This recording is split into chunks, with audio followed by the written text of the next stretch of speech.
Assalamualaikum warahmatullahi wabarakatuh. Bertemu lagi dengan Bavian. Kali ini kita belajar online kembali anak-anak. Nah, pada hari ini seperti biasa Pak Guru akan membelajarkan pembelajaran bahasa Indonesia.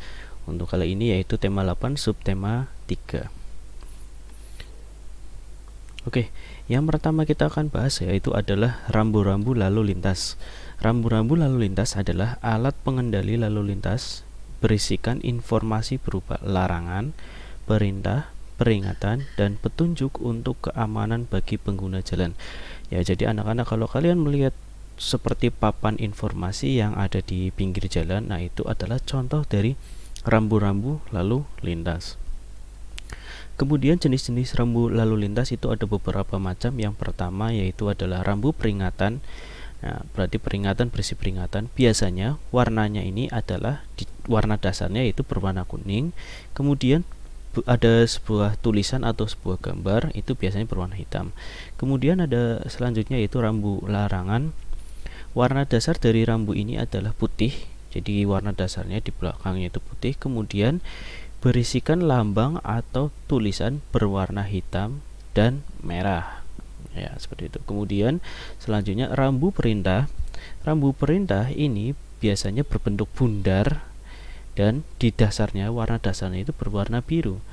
Nah, kemudian lambang-lambangnya atau tulisan-tulisannya itu biasanya berwarna putih, seperti itu. Kemudian rambu petunjuk ini digunakan untuk memandu pengguna jalan saat melakukan perjalanan atau untuk memberikan informasi lain kepada pengguna jalan.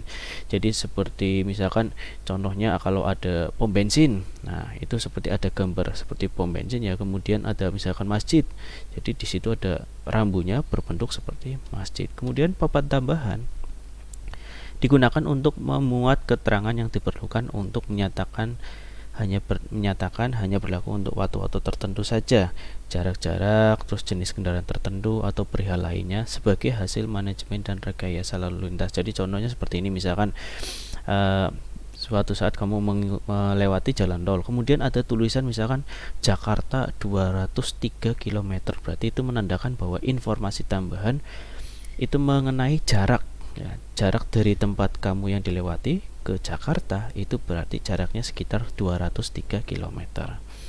Nah, di sini contohnya dari yang pertama yaitu contoh rambu peringatan ya. Rambu peringatan kita lihat warna dasarnya warna kuning, kemudian simbolnya warna hitam. Kalau rambu larangan dasarnya warna putih dan di sini hurufnya itu berwarna hitam. Kemudian seperti ini, ada seperti larangan. Ya, seperti itu ya. Atau bahkan apa ini namanya, seperti cap dilarang seperti itu, dan capnya ini warnanya merah. Kemudian contoh rambu perintah berarti menginstruksikan kita untuk melakukan sesuatu. Di warna dasarnya itu warnanya biru, kemudian simbolnya berwarna putih seperti itu, dan biasanya bentuknya lingkaran. Kemudian contoh rambu petunjuk, nah seperti yang Pak Guru bilang bahwa misalkan ada masjid, berarti di sini ada sebuah kotak yang bergambarkan kubah masjid. Kemudian contoh papan tambahan, nah seperti yang Pak Guru sampaikan, contohnya di sini apabila kita ingin menuju ke Cililitan berarti kita harus lurus terus. Kemudian apabila kita ke Pasar Minggu berarti belok kanan. Apabila kita ingin ke Tebet berarti belok kiri. Nah, mari kita memahami rambu-rambu lalu lintas. Yang pertama ini ada huruf S. Ya, huruf S, kemudian dilarang berarti ini rambu larangan ya. S itu singkatan dari stop, bahasa Inggris ya. Jadi dilarang untuk berhenti. Kemudian tanda ini ada P, kemudian dilarang lagi. P itu singkatan dari park atau parkir ya. Jadi berarti tanda simbol ini menandakan bahwa dilarang parkir. Kemudian ada garis hitam putih ya, seperti punggungnya sebuah hewan, yaitu hewan zebra. Nah, maka dari itu ini namanya adalah zebra cross. Zebra cross ini berfungsi untuk membantu pejalan kaki untuk menyeberangi jalan. Jadi kalau kamu menyeberangi jalan, kalau bisa jangan sembarangan menyeberang ya. Biasanya jalan raya atau jalan yang lebar atau jalan yang besar itu ada seperti zebra cross seperti ini. Ya, kamu menyeberanginya harus lewat itu, jangan sembarangan karena berbahaya. Kemudian kita akan pasangkan simbol-simbol rambu lalu lintas berikut. Nah, di sini kita punya, kita lihat bahwa ini ada gambar mobil, kemudian ini ada seperti reruntuhan, berarti ini adalah daerah rawan longsor. Kemudian tadi P yang seperti Pak Guru bilang bahwa park atau dilarang parkir itu adalah ini. Kemudian nah ini Pak, ini gambar mobil, terus ini seperti gambar apa Pak? Ya, ini seakan-akan mobil itu berkeok-keok seperti itu. Nah, berarti menandakan bahwa jalan ini licin. Ya, ini ya. Kemudian huruf S yang dilarang, ya, itu seperti Pak Guru bilang bahwa S itu singkat dari stop, berarti dilarang berhenti. Kemudian ini, ya, jalannya itu seakan-akan seperti belok, berarti ini menandakan bahwa jalan itu berkelak-kelok. Selanjutnya, hubungkan rambu lalu lintas berikut, ya, dan artinya. Nah, kita lihat bahwa ini ada simbol belok kiri, tapi dilarang. Berarti maksudnya adalah dilarang belok kiri. Kemudian ini ada simbol belok kanan, tapi ada larangannya, berarti dilarang belok kanan. Kemudian, nah ini dilarang apa? Ya, ini artinya adalah dilarang untuk dilewati atau dilarang untuk masuk. Berarti ini. Kemudian ini ada lampu merah, kuning, hijau. Ya, lampu ini adalah lampu lalu lintas. Nah, di sini kita ada sebuah gambar, yaitu beberapa gambar. Di sini ada simbol-simbol rambu lalu lintas. Nah, yang pertama kita cari yang pertama mana dulu ya? Ya, yang pertama ini adalah huruf S, dilarang, berarti kita dilarang untuk stop atau dilarang untuk berhenti. Kemudian di sampingnya ini ada sebuah lampu lalu lintas, ya. Ini menandakan bahwa kita harus mengikuti lampu lalu lintas. Kalau lampu lalu lintas warnanya merah, berarti kita harus berhenti. Kalau lampu lalu lintas berwarna kuning, berarti itu kita harus hati-hati. Kalau lampu lalu lintas warna hijau, berarti kita harus jalan.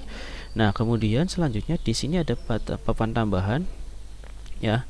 Di sini ada RS Damai Sejahtera, berarti arahnya lurus. Kalau pasar ikan belok kanan, kalau taman kota belok kiri. Kemudian ada lagi papan P yang dilarang, berarti menandakan bahwa kita dilarang parkir.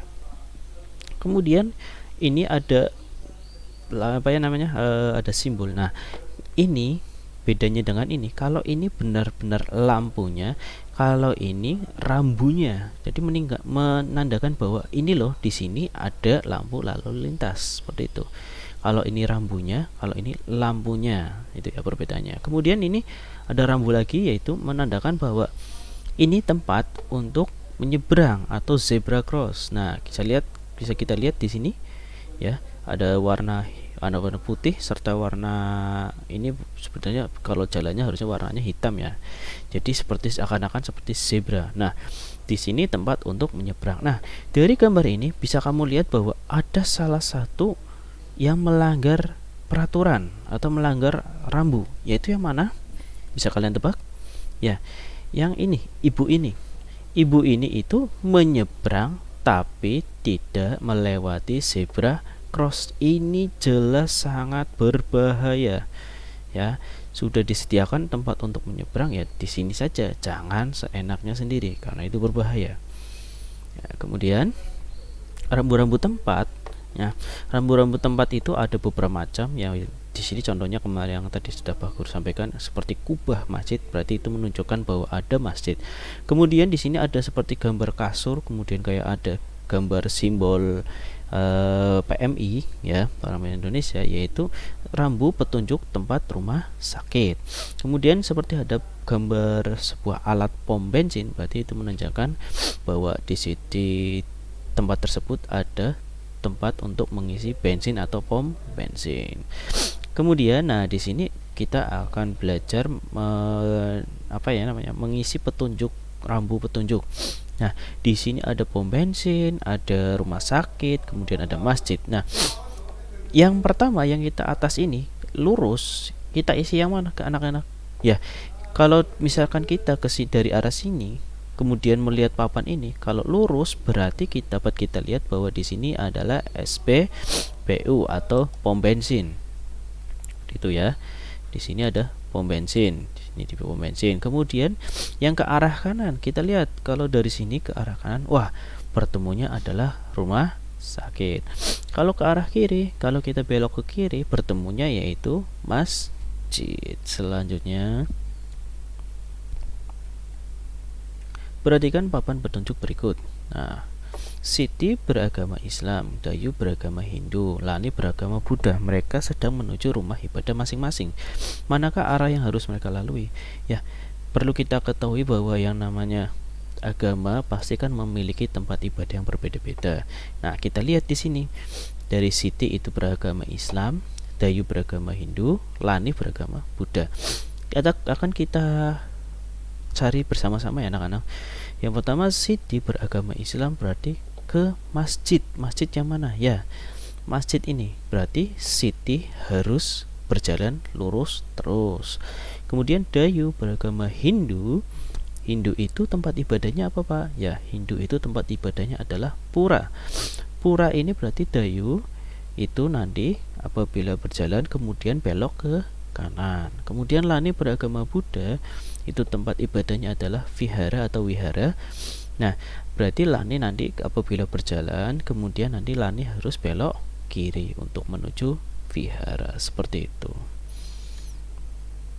Nah, perhatikan gambar berikut. Nah, di sini kita akan mengarang sebuah cerita berdasarkan gambar apa yang kamu lihat di sini ya.